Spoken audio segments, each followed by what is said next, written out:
le jeudi de la Pentecôte. Venez, ô Esprit Saint, remplissez les cœurs de vos fidèles, et allumez en eux le feu de votre amour. Veni Sancte Spiritus, repletuorum corda fidelium, et tui amoricinae signe maxande. Le divin Esprit qui tient unis dans un même tous les membres de la Sainte Église, parce qu'il est lui-même unique, n'a pas seulement été envoyé pour assurer l'unité inviolable à l'épouse du Christ. Cette épouse d'un Dieu qui s'est appelé lui-même la vérité, a besoin d'être dans la vérité, et ne peut être accessible à terreur. Jésus lui a confié sa doctrine, il l'a instruite en la personne des apôtres. Tout ce que j'ai entendu de mon Père, dit-il, je vous les manifeste. Mais comment cette Église, si elle est laissée à l'humaine faiblesse, pourra-t-elle conserver sans mélange et sans altération, durant la traversée des siècles, cette parole que Jésus n'a pas écrite, cette vérité qu'il est venu de si haut apportera la terre? L'expérience prouve que tout s'altère ici-bas, que les textes écrits sont sujets à de fausses interprétations, et que les traditions non écrites deviennent méconnaissables par le cours des années. C'est ici encore que nous devons reconnaître la divine prévoyance de notre Emmanuel montant au ciel. De même que pour accomplir le désir qu'il a que nous soyons un, comme il est un avec son Père, il a député vers nous son unique Esprit. Ainsi, pour nous maintenir dans la vérité, il nous a envoyé ce même Esprit qu'il appelle l'Esprit de vérité.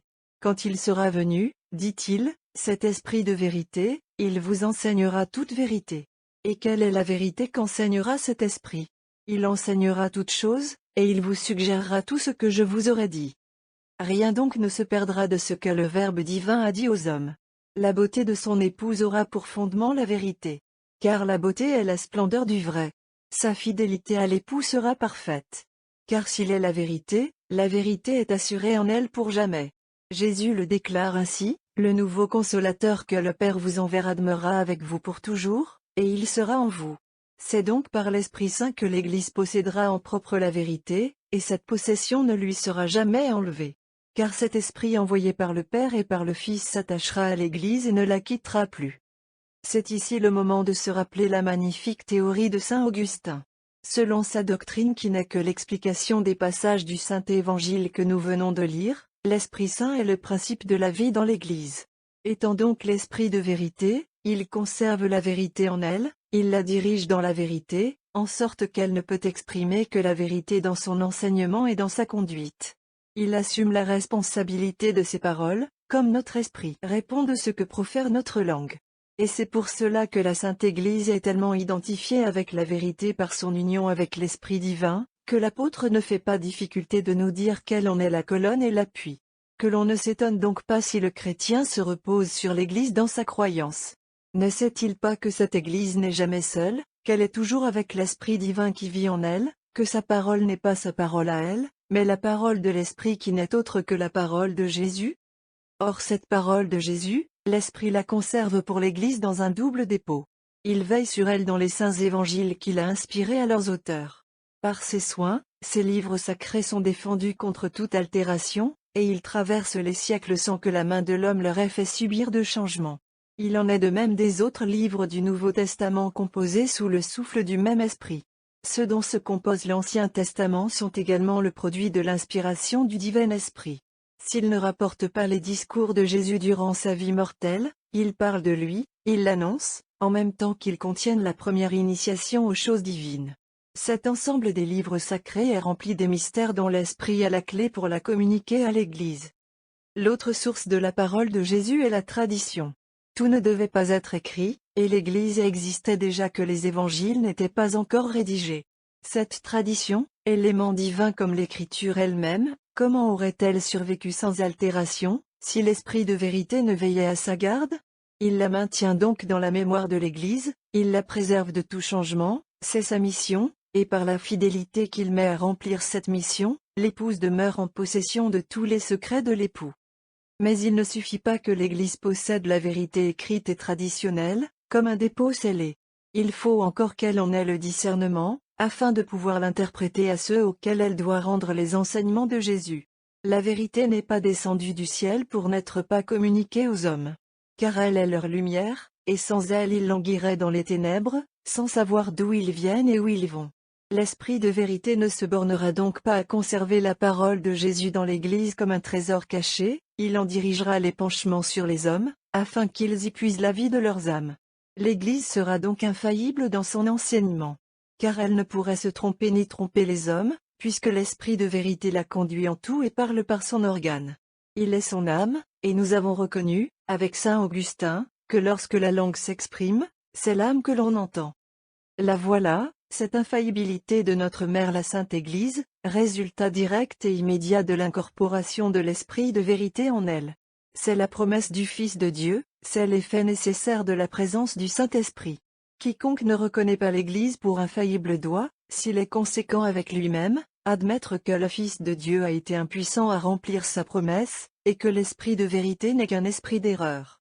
Mais celui qui raisonne ainsi a perdu le sentier de la vie. Il a cru seulement l'Église, et sans s'en apercevoir, c'est Dieu même qui l'a renié.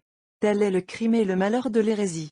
Le défaut de réflexion sérieuse peut voiler cette terrible conséquence, elle n'en est pas moins rigoureusement déduite. L'hérétique a rompu avec le Saint-Esprit, en rompant de pensée avec l'Église. Il pourrait revivre en retournant humblement vers l'épouse du Christ, mais présentement il est dans la mort, car l'âme ne l'anime plus. Écoutons encore le grand docteur, il arrive parfois, dit-il, qu'un membre du corps humain soit coupé, une main, un doigt, un pied. L'âme suit-elle le membre ainsi séparé du corps? Non, ce membre, quand il était uni au corps, jouissait de la vie, isolé maintenant, c'est la vie même qu'il a perdue. De même le chrétien demeure catholique tant qu'il est adhérent au corps de l'Église. En est-il séparé, le voilà hérétique. L'esprit ne suit pas le membre qui s'est détaché. Honneur soit donc à l'Esprit divin pour la splendeur de vérité qu'il communique à l'épouse. Mais pourrions-nous, sans le plus affreux péril, imposer des bornes à notre docilité, aux enseignements qui nous viennent à la fois de l'Esprit et de l'épouse que nous savons unis d'une manière si indissoluble? Soit donc que l'Église nous intime ce que nous devons croire en nous montrant sa pratique, ou par la simple énonciation de ses sentiments, et fois qu'elle déclare solennellement la définition attendue, nous devons regarder et écouter avec soumission de cœur. Car la pratique de l'Église est maintenue dans la vérité par l'Esprit qui la vivifie, renonciation de ses sentiments à toute heure est l'aspiration continue de cet Esprit qui vit en elle, et quant aux sentences qu'elle rend, ce n'est pas elle seule qui prononce, c'est l'Esprit qui prononce en elle et par elle. Si c'est son chef visible qui déclare la doctrine, nous savons que Jésus a daigné prier pour que la foi de Pierre ne défaille pas, qu'il l'a obtenue de son Père, et qu'il a confié à l'Esprit la charge de maintenir Pierre en possession d'un don si précieux pour nous. Si le Pontife suprême, à la tête du collège épiscopal réuni conciliairement, déclare la foi dans l'accord parfait du chef et des membres, c'est l'Esprit qui dans ce jugement collectif prononce avec une majesté souveraine pour la gloire de la vérité et la confusion de l'erreur.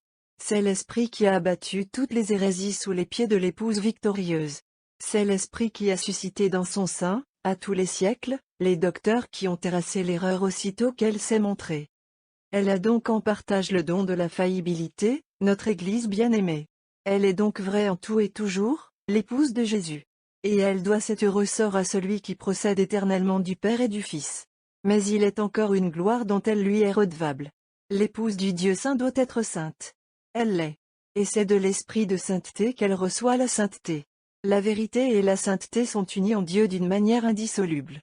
Et c'est pour cela que Jésus, voulant que nous soyons parfaits comme notre Père céleste est parfait, et que tout en restant de simples créatures nous cherchions notre type dans le souverain bien, demande que nous soyons sanctifiés dans la vérité. Jésus a donc remis son épouse à la direction de l'Esprit, afin qu'il la rendît sainte. Or, la sainteté est tellement inhérente à cet Esprit divin qu'elle sert à le désigner comme sa qualité fondamentale. Jésus lui-même l'appelle le Saint-Esprit, en sorte que c'est sur le témoignage du Fils de Dieu que nous lui donnons ce beau nom. Le Père est la puissance, le Fils est la vérité, l'Esprit est la sainteté. Et c'est pour cela que l'Esprit remplit ici-bas le ministère de sanctificateur, bien que le Père et le Fils soient saints, de même que la vérité est dans le Père et dans l'Esprit, et que l'Esprit ainsi que le Fils est aussi la puissance. Les trois divines personnes ont leurs propriétés spéciales, mais elles sont unies dans une seule et même essence. Or, la propriété spéciale du Saint-Esprit est d'être l'amour, et l'amour produit la sainteté. Car il unit et identifie le souverain bien avec celui qui en a l'amour, et cette union ou identification est la sainteté qui est la splendeur du bien, comme la beauté est la splendeur du vrai. Pour être digne de l'Emmanuel son époux, l'Église devait donc être sainte. Il lui avait donné la vérité que l'Esprit a maintenue en elle. L'Esprit à son tour lui donnera la sainteté, et le Père céleste la voyant vraie et sainte, l'adoptera pour sa fille, telle est sa destinée glorieuse. Voyons maintenant les traits de cette sainteté. Le premier est la fidélité à l'époux. Or, l'histoire de l'Église tout entière dépose de cette fidélité. Tous les pièges lui ont été tendus, toutes les violences ont été dirigées contre elle, pour la séduire et pour la détacher de l'époux. Elle a tout déjoué, tout bravé. Elle a sacrifié son sang, son repos, et jusqu'au territoire où elle régnait, plutôt que de laisser altérer entre ses mains le dépôt que l'époux lui avait confié. Comptez, si vous pouvez, les martyrs depuis les apôtres jusqu'aujourd'hui. Rappelez-vous les offres des princes, si elle voulait se taire sur la vérité divine, les menaces et les traitements cruels qu'elle a encourus plutôt que de laisser mutiler son symbole. Pourrait-on oublier les luttes formidables qu'elle a soutenues contre les empereurs d'Allemagne pour sauvegarder sa liberté dont son époux est si jaloux? Le noble détachement qu'elle a montré, aimant mieux voir l'Angleterre rompre avec elle que de sanctionner par une dispense illicite l'adultère d'un roi. La générosité qu'elle a fait paraître dans la personne de Pie IX, en bravant les dédains de la politique mondaine et les lâches étonnements des faux catholiques, plutôt que de laisser un enfant juif à qui le baptême avait été conféré en danger de mort, exposé à renier l'ineffable caractère de chrétien, et à blasphémer le Christ dont il était devenu l'heureux membre? L'Église agit et agira ainsi jusqu'à la fin, parce qu'elle est sainte dans sa fidélité. Et l'Esprit nourrit toujours en elle un amour qui ne calcule jamais en présence du devoir. Elle peut ouvrir le code de ses lois en présence de ses ennemis comme de ses enfants fidèles, et leur demander s'ils pourraient en signaler une seule qui n'ait pas pour objet de procurer la gloire de son époux et le bien des hommes par la pratique de la vertu. Aussi, voyons-nous sortir de son sein des millions d'êtres vertueux qui s'en vont à Dieu après cette vie. Ce sont les saints que l'Église sainte produit par l'influence de l'Esprit Saint.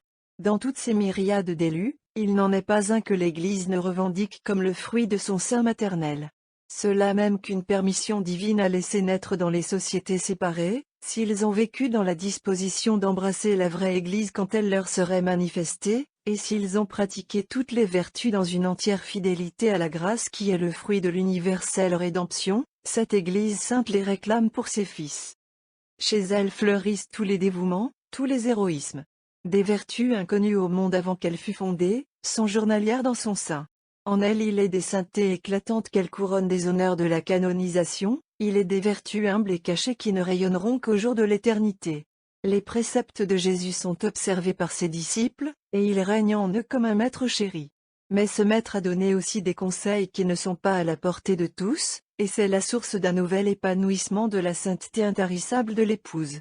Non seulement il est des âmes généreuses qui s'attachent avec amour à ses divins conseils, mais le sein de l'Église fécondé par le divin esprit ne cesse de produire et d'alimenter d'immenses familles religieuses, dont l'élément est la perfection, dont la loi suprême est la pratique des conseils unis par le vœu à celle des préceptes. Nous ne nous étonnerons plus après cela que l'épouse resplendisse de ce don des miracles qui attestent visiblement la sainteté. Jésus lui a promis que son front serait toujours entouré de cette surnaturelle auréole, or, l'apôtre nous enseigne que les prodiges opèrent dans l'Église sont l'œuvre directe du Saint-Esprit. Que si quelqu'un fait la remarque que tous les membres de l'Église ne sont pas saints, nous lui répondrons qu'il suffit que cette épouse du Christ offre à tous le moyen de le devenir. Mais que la liberté étant donnée pour être l'instrument du mérite, il serait contradictoire que ceux qui possèdent la liberté fussent en même temps nécessités au bien. Nous ajouterons qu'un nombre immense de ceux qui sont dans le péché, restant membres de l'Église par la foi et la soumission respectueuse au pasteur légitime et principalement au pontife romain, rentreront tôt ou tard en grâce avec Dieu et termineront leur vie dans la sainteté. La miséricorde de l'Esprit Saint opère cette merveille par le moyen de l'Église qui, à l'exemple de son époux, n'éteint pas la mèche qui fume encore, et n'achève pas de rompre le roseau déjà éclaté.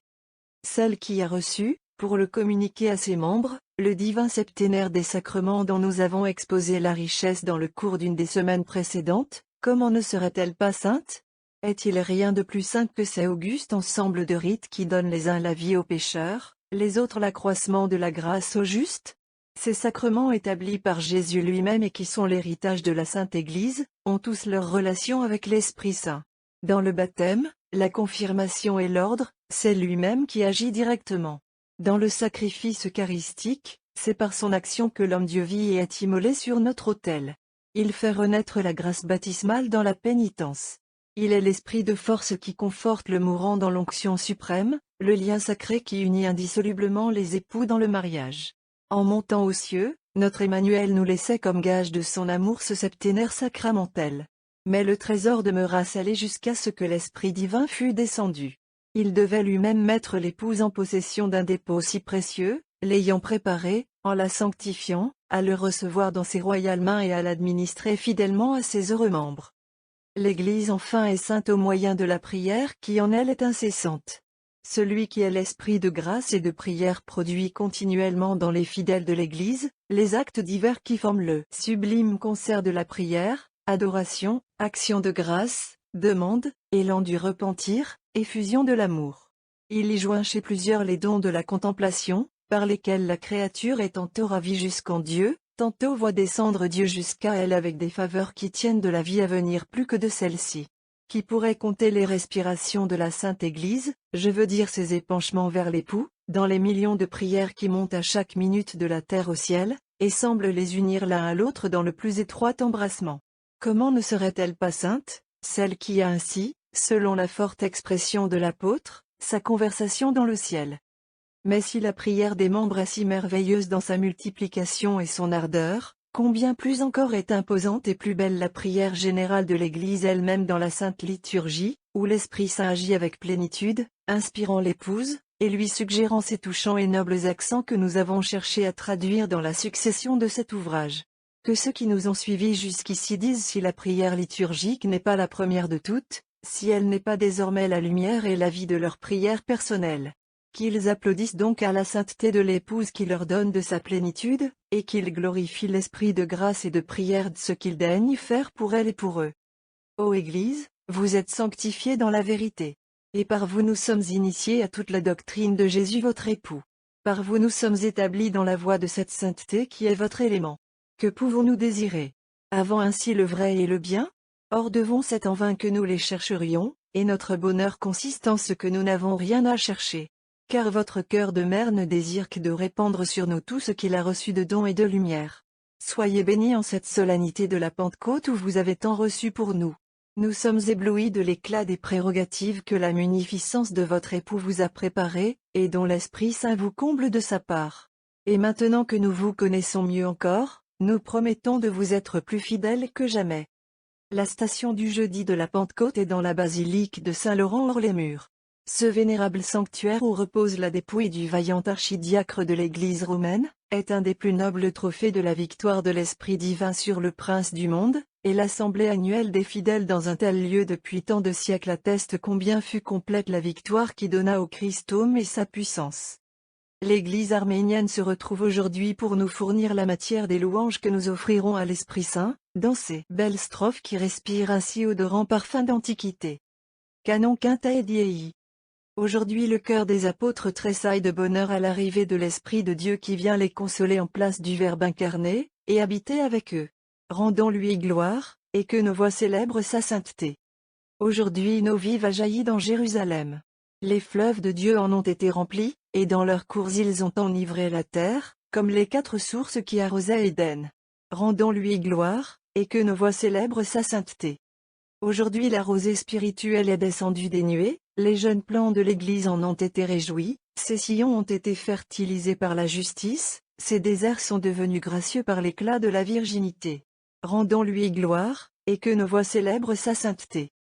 Nous ajoutons cette belle séquence que l'Allemagne a produite, et dans laquelle son illustre prophétesse, la grande et sainte abbesse Hildegarde, exprime son amour pour l'Esprit divin dont elle fut constamment l'organe inspiré. Séquence. Vous êtes un feu, ô Esprit Paraclet, la source de vie pour toute créature. Saint êtes-vous, lorsque vous vivifiez les êtres. Saint êtes-vous, lorsque par votre onction vous êtes un baume pour nos mortelles blessures. Saint êtes-vous, lorsque vous nettoyez nos plaies humiliantes. Ô souffle de sainteté. Ô flamme de charité. Ô saveur si douce à nos cœurs. Ô parfum pénétrant qui leur fait répandre la bonne odeur des vertus. Ô source pure et vive, qui manifestait la bonté de Dieu recueillant ceux qui lui étaient étrangers, et recherchant ceux qui étaient perdus. Ô défense de notre vie, espérance de notre conservation, ceinture protectrice de la vertu, sauvez ceux dont vous êtes le bonheur. Préservez des coups de l'ennemi ceux qui sont encore dans ces liens. Brisez leurs chaînes, ô force divine, vous qui voulez les sauver. Ô sentier puissant, trace de la terre au ciel, traversant tous les abîmes, afin de recueillir et de rassembler tous les élus. Par vous les nuages parcourent le ciel, l'atmosphère vivifiante s'étend autour de nous, les rochers recèlent des sources d'eau qui arrosent la terre en ruisseaux. Par vous la terre se couvre de sa verdure. C'est vous aussi qui instruisez les âmes et qui les réjouissez, en leur inspirant la sagesse. Louange donc soit à vous qui êtes l'harmonie de nos chants, le charme de notre vie, notre espérance et notre gloire, celui qui nous confère le précieux don de la lumière. Amen. Le don de conseil. Le don de force dont nous avons reconnu la nécessité dans l'œuvre de la sanctification du chrétien, ne suffirait pas pour assurer ce grand résultat, si le divin esprit n'avait pris soin de l'unir à un autre don qui vient à la suite et prévient tout danger. Ce nouveau bienfait consiste dans le don de conseil. La force ne saurait être laissée à elle seule, il lui faut un élément qui la dirige. Le don de science ne pourrait être cet élément, parce que s'il éclaire l'âme sur sa fin, aime sur les règles générales de la conduite qu'elle doit tenir, il n'apporte pas une lumière suffisante sur les applications spéciales de la loi de Dieu et sur le gouvernement de la vie. Dans les diverses situations où nous pouvons être placés, dans les résolutions que nous pouvons avoir à prendre, il est nécessaire que nous entendions la voix de l'Esprit Saint, et c'est par le don de conseil que cette voix divine arrive jusqu'à nous. C'est elle qui nous dit, si nous voulons l'écouter, ce que nous devons faire et ce que nous devons éviter, ce que nous devons dire et ce que nous devons taire, ce que nous pouvons conserver et ce à quoi nous devons renoncer. Par le don de conseil, l'Esprit Saint agit sur notre intelligence, de même qu'il agit sur notre volonté par le don de force. Ce don précieux s'applique à la vie entière. Car il nous faut sans cesse nous déterminer pour un parti ou pour l'autre, et ce nous est un grand sujet de reconnaissance envers l'Esprit divin, de penser qu'il ne nous laisse jamais à nous-mêmes, tant que nous sommes disposés à suivre la direction qu'il nous imprime. Que de pièges il peut nous faire éviter. Que d'illusions il peut détruire en nous. Que de réalités il nous découvre. Mais pour ne pas perdre ces inspirations, il nous faut nous garder de l'entraînement naturel qui nous détermine trop souvent peut-être, de la témérité qui nous emporte au gré de la passion, de la précipitation qui nous sollicite de juger et d'agir, lors même que nous n'avons vu encore qu'un côté des choses, de l'insouciance enfin qui fait que nous nous décidons au hasard, dans la crainte de nous fatiguer par la recherche de ce qui serait le meilleur. Le Saint-Esprit, par le don de conseil, arrache l'homme à tous ses inconvénients. Il réforme la nature si souvent excessive, quand elle n'est pas apathique. Il tient l'âme attentive à ce qui est vrai, à ce qui est bon, à ce qui lui est vraiment avantageux. Il lui insinue cette vertu qui est le complément et comme l'assaisonnement de toutes les autres, nous voulons dire la discrétion dont il a le secret, et par laquelle les vertus se conservent, s'harmonisent et ne dégénèrent pas en défaut. Sous la direction du don de conseil, le chrétien n'a rien à craindre. L'Esprit Saint prend sur lui la responsabilité de tout. Qu'importe donc que le monde blâme ou critique, qu'il s'étonne ou se scandalise. Le monde se croit sage. Mais il n'a pas le don de conseil. De là vient que souvent les résolutions prises sous son inspiration aboutissent à un but tout autre que celui qu'il s'était proposé. Et il en devait être ainsi. Car c'est à lui que le Seigneur a dit, « Mes pensées ne sont pas vos pensées, et mes voix ne sont pas vos voix. » Appelons donc de toute l'ardeur de nos désirs le don divin qui nous préservera du danger de nous gouverner nous-mêmes. Mais comprenons que ce don n'habite que dans ceux qu'il estime assez pour se renoncer en sa présence. Si l'Esprit Saint nous trouve détachés des idées humaines, convaincus de notre fragilité, il daignera être notre conseil. De même que si nous étions sages à nos propres yeux, il retirerait sa lumière et nous laisserait à nous-mêmes. Nous ne voulons pas qu'il en arrive ainsi pour nous, ô divin Esprit. Nous savons trop par notre expérience qu'il ne nous est pas avantageux de courir les hasards de la prudence humaine, et nous abdiquons sincèrement devant vous les prétentions de notre esprit si prompt à s'éblouir et à se faire illusion. Conservez en nous et daignez-y développer en toute liberté ce don ineffable que vous nous avez octroyé dans le baptême, soyez pour toujours notre conseil. Faites-nous connaître vos voies, et enseignez-nous vos sentiers. Dirigez-nous dans la vérité et instruisez-nous. Car c'est de vous que nous viendra le salut, et c'est pour cela que nous nous attachons à votre conduite. Nous savons que nous serons jugés sur toutes nos œuvres et sur tous nos desseins. Mais nous savons aussi que nous n'avons rien à craindre tant que nous sommes fidèles à votre conduite. Nous serons donc attentifs à écouter ce que dit en nous le Seigneur notre Dieu, l'Esprit de conseil, soit qu'il nous parle directement, soit qu'il nous renvoie à l'organe qu'il a voulu choisir pour nous. Sois donc béni Jésus qui nous a envoyé son Esprit pour être notre conducteur, et sois béni ce divin Esprit qui daigne nous assister toujours, et que nos résistances passées n'ont pas éloigné de nous.